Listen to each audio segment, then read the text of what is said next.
I don't understand why I didn't do it 4 years ago. After all, it was possible. And that's how I've always wanted to fly. After I connected the VR glasses to my Mavic, life was divided into before and after. I no longer want to control the drone in the usual way, through the screen, through a smartphone, or even through the large screen of the iPad Pro. Moreover, it is also possible to control an FPV drone, including analog and voxnail. One of my friends says he doesn't need his sky zones anymore, and flying fixed-wing drones in this goggles is a miracle. It feels like even controlling an FPV drone through classic digital FPV goggles is not on this level, not to mention the analog or fashionable Goggles 3 from the Avatar 2. Amazing. I hope this feature won't be blocked with meta updates. My name's Stanislav Vasilyev, and let me tell you how can you get this.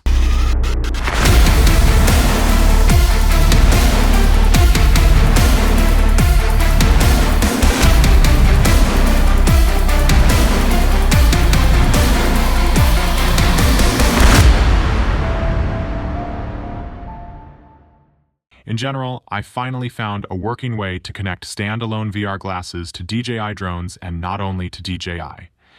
Neither one nor the other implies such a connection and was not created to work with each other.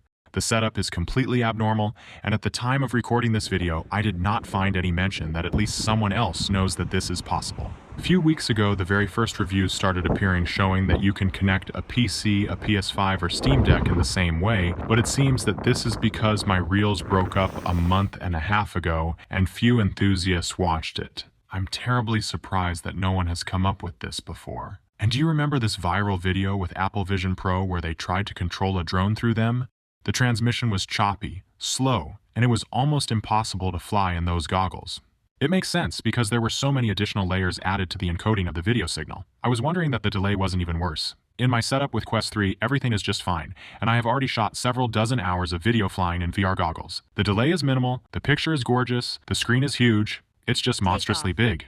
It feels like 200 or 300 inches probably, and that's exactly what helps you to see the tiniest details when you're flying. This allows you to better understand the size of the surroundings in order to fly more confidently and much closer to objects, so it is easier to work with the composition and you can finally use your peripheral vision. Mavic has a nice mode where a picture from vision sensors is displayed in the little window, and when you fly in VR goggles, it's huge and you clearly see where exactly are you flying sideways or backwards. Well, I can assure you this is, in general, much comfortable way to fly and shoot footage. Dasha and I now fly in VR even when doing commercial shooting, and I have already worked out the idea of how to connect several glasses in a chain so that not only the pilot but also the director can see the picture. And this method can be used with any drone, not just those that support two-operator setup. Let me explain why this is important.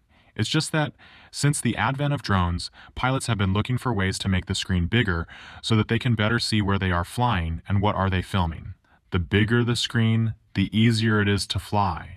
Therefore, some pilots were buying professional DJI Crystal Sky screens with increased brightness, some connected an iPad mini, or even an iPad Pro with its almost 13 inches instead of a smartphone. I even remember once flying from a TV that was powered by a generator and was mounted in the trunk of a car. Then I adapted to connect sky zones to my DJI drones, I mean my analogous glasses from FPV. It was much more convenient to work so in extremely sunny conditions, for example in Africa. It is also a nice setup, but it has drawbacks. I can show you on occasion how it works if you are interested. And yet, all these special screens, even those with increased brightness, are all not good enough in the brightest sun. A smartphone screen, even the iPhone 15, is generally disgusting. VR glasses solve this problem completely because in them you see a picture of the brightness you need and the sun does not concern you because you're inside the helmet. For a pilot, it feels organic. In fact, in VR he places a virtual huge TV screen in front of him in the air.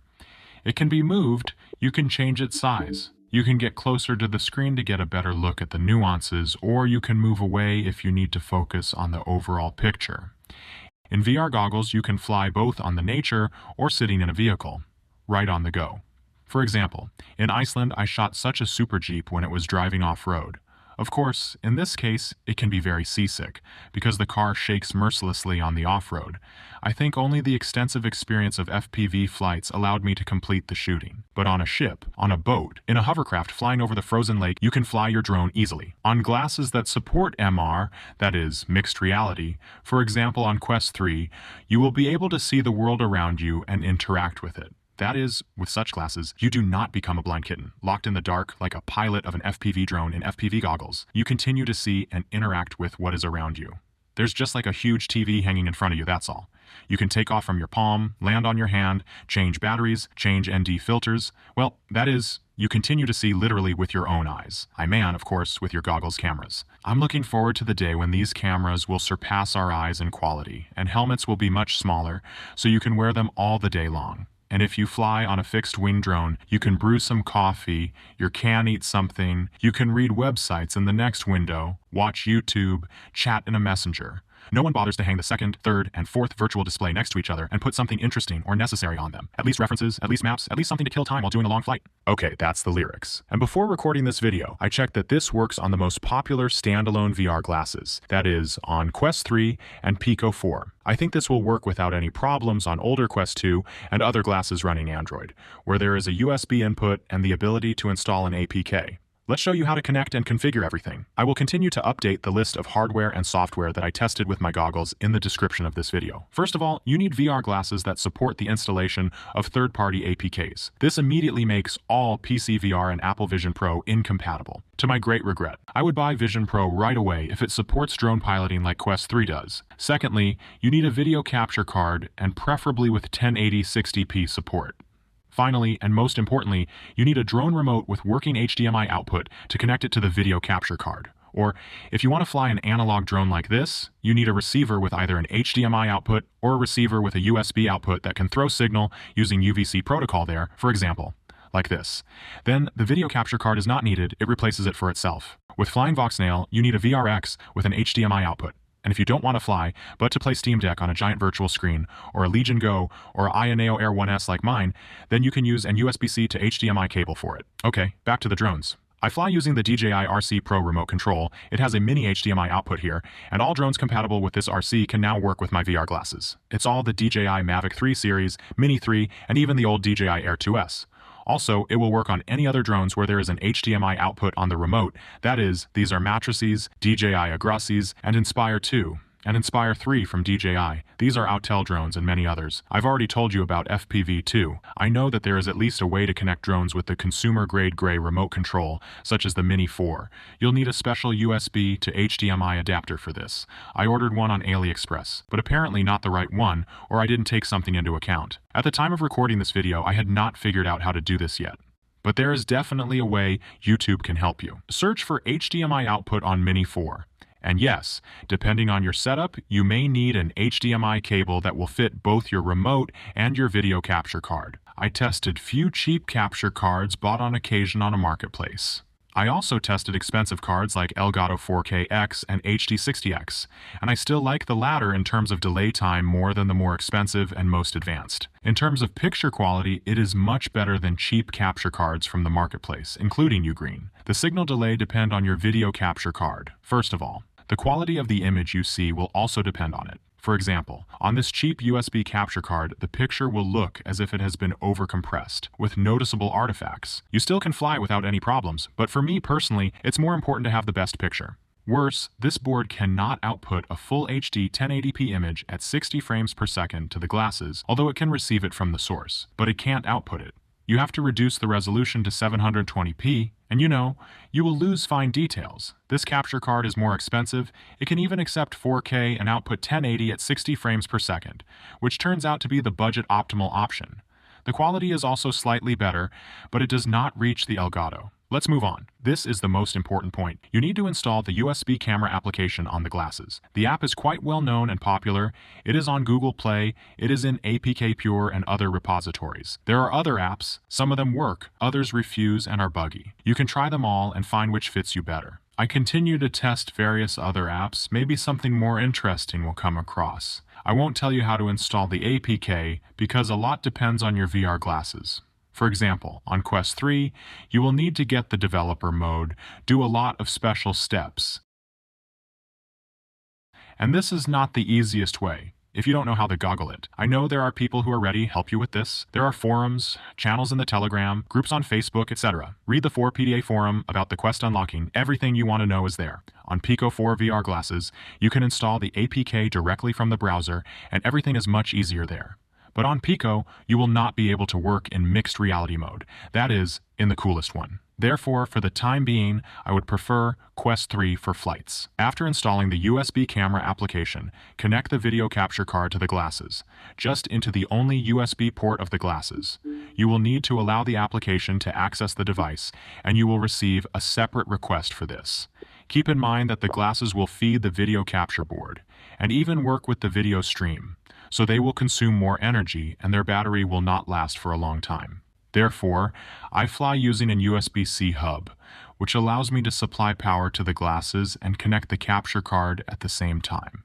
There are different hubs, more or less successful. I like this one specifically. If you have experience and can recommend some nice USB hubs in the comments, I will be very, very grateful. I think I found a nice adapter with PD protocol support and a USB port, but at the time of recording, it had not yet arrived to me. Most often, I use the Bobo VR mount on my Quest 3 because I can connect external battery as a counterweight. There are two versions of the battery from Bobo VR.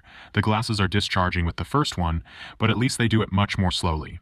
In any case, even without an additional battery, you have at least an hour and a half of flight time. There is a newer battery, you can buy it separately or with an S3 Pro mount.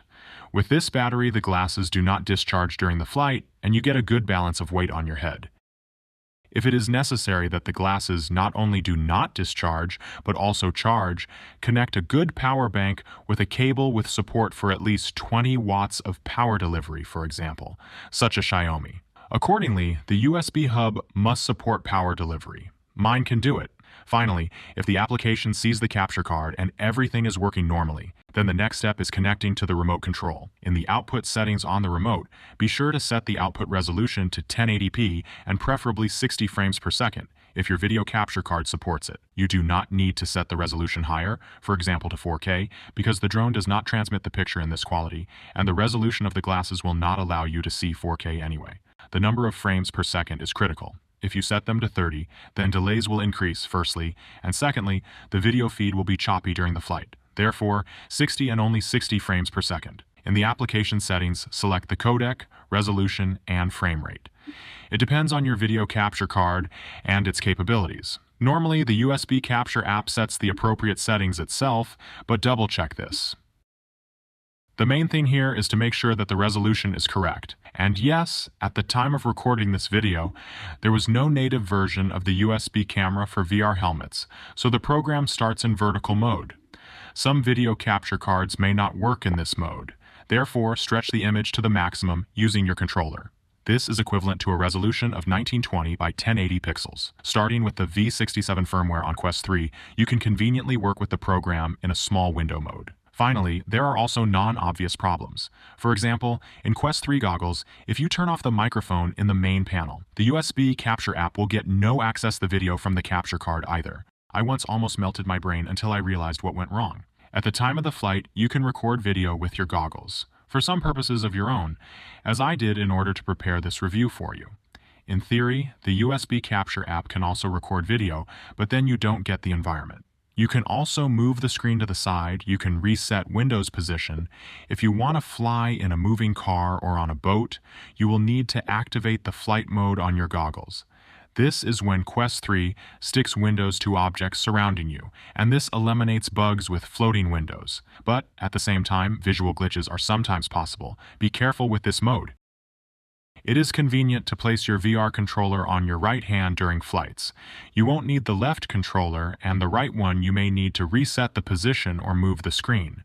But if you are in the car, then it is better to hang the left one on yourself too, because vibrations can make it appear in front of you at an unexpected moment, even if it is in a bag. This is because vibrations can turn it right in your bag. Important note: it is better to disable hand recognition in the goggles when you fly a drone, since the drone's remote is in the field of view of your goggles, and it sees and recognizes your fingers on it, and at the same time it does not understand what you are holding in your hands and what to do with it. Therefore, extreme failures may occur, and windows can spontaneously move, change their size, and so on. In general, I hope that the control of conventional drones through VR will develop. Let's leave it at that. If the video was useful to you, then feel free to like it. Well, if everything is bad and it will only get worse, then do not be afraid. Put a dislike twice. People say it helps. You can leave questions in the comments below. When I have time, I answer there. Well, subscribe to my Telegram channel. I'm there more often than many other places. See you.